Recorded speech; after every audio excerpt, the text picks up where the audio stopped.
Hi everybody, it's Michelle, and today I am going to go over quickly my favorite planning and productivity apps that I use on my phone. My phone is the Samsung Galaxy Note 8, which at this time is the newest version of the phone, which a new one will be coming out soon. But I love my Android phone. I use iPads for different things, of course, for my planners, as you know. But as far as my phones are concerned, I've always only had Android. So some of these apps may be only for Android, but the majority of the apps are actually both, they're cross-platform, at least for Android and iOS. The number one major app that I use for planning or productivity is my calendar on here. Now I use an app called Calendgoo. And this is what the agenda view looks like. This is what the day view looks like. The week view, the month view, and you have just your task. The thing that kind of turned me on to Calendgoo, I have been using this for years. I mean, many years. I'm not sure what the price is because it's not a free app. I think I paid maybe $4.99. I am not sure. But I have been using it forever, so every new phone that I get, it goes right on. It's one of the first things that gets installed. But the reason why I like this so much is because it pulls in all of your Google calendars. But if there's some that you want to leave out, you can just uncheck that box and it leaves them out. I'll show you how that works. So we'll go into the settings, and you go into visibility and download, or you can go into accounts first, and you link it to your different accounts, which I have it linked to my Android, which is the calendar that is actually on the phone. So this is a Samsung phone. There's a Samsung calendar on here that if you have a Samsung account, it will sync across your Samsung account. So I have that where it pops up here, and I have my Google calendar or account here. And in this Google account, I have several different calendars set up under that one account. And then you can add an account. You can add Google. You can add your Evernote account. You can add a local account, which would be like the one on the phone, or you can subscribe from a URL. This means that any calendar that you use online that has a URL can be imported into this app.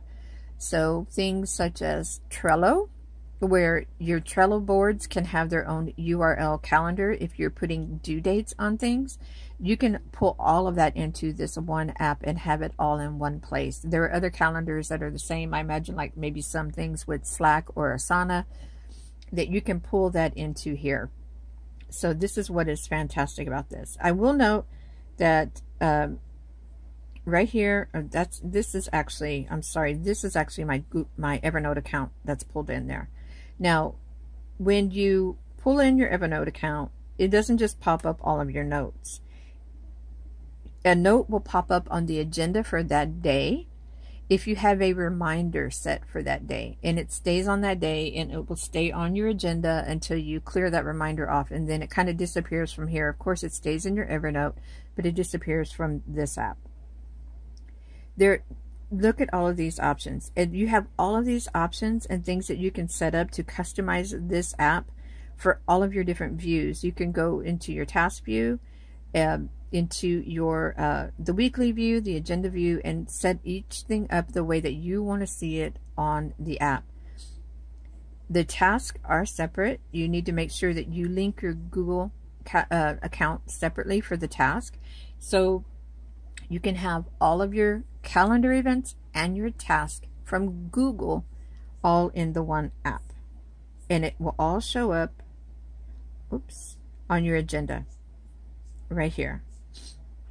It'll list out, like I have my birthday calendar, I have my event calendar, and then I have tasks for today that are all in Google Tasks. So this is, and then these things here are pulled in from some if this then that recipes that actually go onto my calendar. Like when I post videos on YouTube, it automatically puts it on my calendar for me. And this is just so versatile. It does so much. What I like to do is, like, if there's a doctor appointment here, I can write in my notes from that doctor appointment, and it stays here on my agenda or in the app. And then that is all searchable in the future if I want to go back and search. And I can have it to where it shows me all of those notes. And then this is where I like to do my screenshot and add it into my digital planner. And that way I'm not doubling up on the notes if I have certain notes for certain things on my calendar. I love this app. I can't stress that enough. This is cross-platform. You can get it for iOS also. You know, if you've seen my Plan With Me videos or such, when I'm talking about my digital planner, I use it on the iPad also, where I can just pull it up on my little sidebar, you know, just swipe it up and I can look at my tasks for the day while I'm working in my digital planner. So this is my #1 productivity app for my phone is Calendgoo. The second most used app on my phone for productivity would be Google Keep. And I keep all of my shopping list in here and other information that I need to kind of access really quickly, just quick little notes. But this phone is with me at the store and I use my shopping list here. The great thing about it is you can keep your entire list here on this note. And if you want to add Gatorade, let's put it, and it puts it right back to the top. Once I buy something or put in my cart, I can take it off. And it keeps my list for me all down here at the bottom. Makes it really easy to go to the store. And you can share these lists with other people so that you have shared notes. So if you're sending someone else shopping, you can have it all there and they can see what they need from the store. So I have my groceries. I have a dollar store list. I have some other notes of things that a lot of times when I have certain emails that I send out repeatedly, I just have a note for that and I copy and paste it into the email because I do a lot of email from my phone. And so it makes it really convenient. Just some quick recipes of things that I want to get transferred over into my digital recipe book. Even a little picture here of a light bulb that goes with an appliance here in the house. So if I'm out and I need to buy this, I know which one it is. It's for the microwave. Just quick little notes like this that I keep track of all here in Google Keep. So this is the second most important app I have on my phone that I use all the time, almost every single day. Now, the next app that I probably use most often on here is my clock, actually, which that's pretty basic, but I use it every day for my alarm. I have my alarm set up there and I can use it for that. So that's just a basic one everybody has on their phone, but I use my phone as my alarm clock. And when it comes to reminders, I have reminders built into my calendar app, so I use it for that. And I have this for the alarm, but I did mention in another video that something I've been using all of the time now is my Amazon Alexa to give me reminders, because she sits right next to me when I'm working and I can tell her to remind me to get up and do something in 20 minutes or whatever the case may be. So that has come in very handy. If you have Amazon Alexa, it's good, especially if you sit and work a lot. I tell her to remind me to get up and check things. So that is what I'm using for my calendar, my reminders and alarm. Now on this phone, I also have Memoji Note installed, and you've seen my previous video on that. Even though I am not really using it, it is here in case I do decide to use it, and any notes that are on my iPad and Memoji will be synced over to my phone if I need them here. If you are curious about how to use Memoji Note, I can link that video, or I will put it up here in the cards, and you can go back and see how I'm using Memoji Note and some of the features. Another productivity app that I have on my phone, of course, is Evernote. We cannot forget Evernote. Trusty Evernote. I've been using this for a very long time. I actually do have a premium account where I pay once a year to be able to upload as much as larger files and have a very large upload limit. I don't really use that anymore. There was a time when I had lots of PDFs when I was doing pattern design for crochet, where it made more sense, but now I don't really use it. But I'm still paying for the premium service, which I don't have a problem with as long as they upkeep the app, and I'll be good with that. But Evernote is mostly used as my archive. I keep information in the app that I find online that I want to keep. I send over emails that are important that I want to save, and so that I can delete them out of my inbox. all of that kind of stuff goes into Evernote. A lot of paperwork gets archived in here, like school paperwork for the kids. I will snap a picture and archive it into Evernote. I'm getting ready to do a big scanning job and shred a bunch of paperwork around the house. So anything important, I will snap a photo and put it into Evernote. All of that goes here. So that is how I use Evernote. There's so many other videos on Evernote that you can check those out, because there's so many great ways that you can use it. There's so many ways that you can use it that are much more imaginative than the way that I have it set up for me right now, which is just basically a big old filing cabinet. That's how I use my Evernote account. Another great app that you can use is Trello, and I actually don't think that I have it installed on my phone. I had it on my previous phone. I was using, no, I do have it. I haven't been using my Trello. See, it's going to log me in. I haven't been using it for whatever reason. I had my project set up in here, but I've just been using my digital planner for the majority of this. But Trello is a great app. I do have a separate video on how I was using Trello. So if that's something that you're interested in, especially if you work with other people online, it's a great way to share a project list and due dates, and it's great for collaboration. So Trello is there. And there are a couple of things that I use for kind of health tracking. But the one last note-taking app that I do use is a OneNote, and it's right here. There was a time when I thought about switching from Evernote to OneNote, but I changed my mind. So, see, it's setting things up. I haven't even opened this up on the new phone. But OneNote is great for if you like to write out notes and use your handwriting, because it makes it very simple to do that. There is a very organized and neat way that you can set things up in your notebooks, and then go from your notebooks to your individual sections of the notebook, and then put notes in each individual section.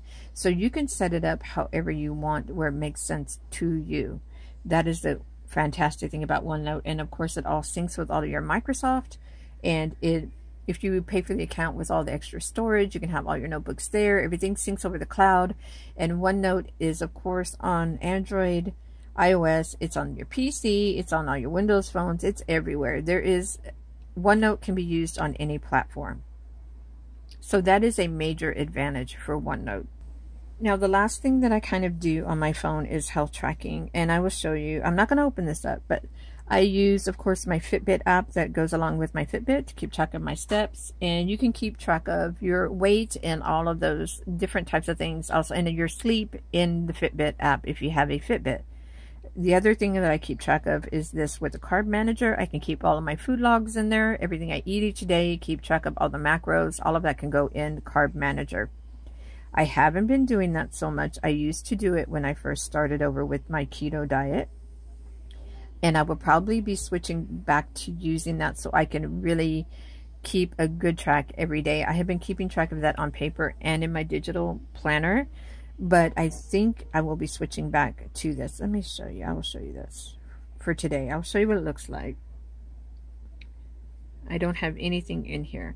You can keep track. You can make up your own recipes and put it in here, and it'll figure out all your macros for you.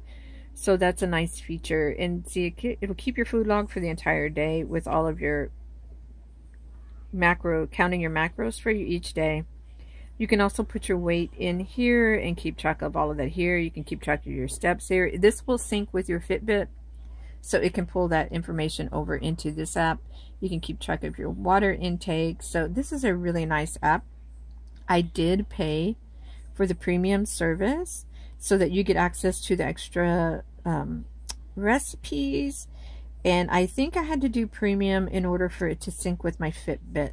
You see, it'll pull that information in here, and it'll keep it all there. So it'll like take off calories burned for you according to how much you walked that day, so on and so forth. This is a really nice app. So that is how I keep track of some of the health stuff that I have in my phone. And those are the majority of the kind of planning and productivity and tracking apps that I use for my phone. Oh, one last thing. I do have a financial app in here that I'm not using it for any kind of personal finances or like checks and balances. I use it to keep track of sales and that type of information, and sale categories, where every day I'm making sure to input that information. And at the end of the month, I can just pull those reports. I just click a couple of buttons and it pulls all that information up for me, and I don't have to do any of those calculations. It's called Wallet, and it is only on Android. And it will actually sync with all of your bank accounts. It will do all that for you, just like in, you know, like a QuickBooks or something like that. And you can keep track of everything coming out of your bank. I don't have mine set up that way because, like I said, I'm not using it for like my expense accounts or anything. I'm just using it to mainly track sales, only for work sales, and that is it. So that I know what kind of income I have coming in each month. And then I just notate that somewhere else, and I keep track of it in my other planner so that I have that information. So this is how I'm using my phone for all my planning and productivity. There are so many other apps out there that you can be using, but these are just the ones that I use. Most of them I have been using for years, and I'm comfortable using them, and it's just what I find works best for me. I was doing this video as part of my One Book July to let you know what kind of other apps I'm using that are digital that help keep track of everything in my life. So just put your questions below. Let me know what you think about any of these apps, or if you have any questions. You guys have a great day, and I will see you next time.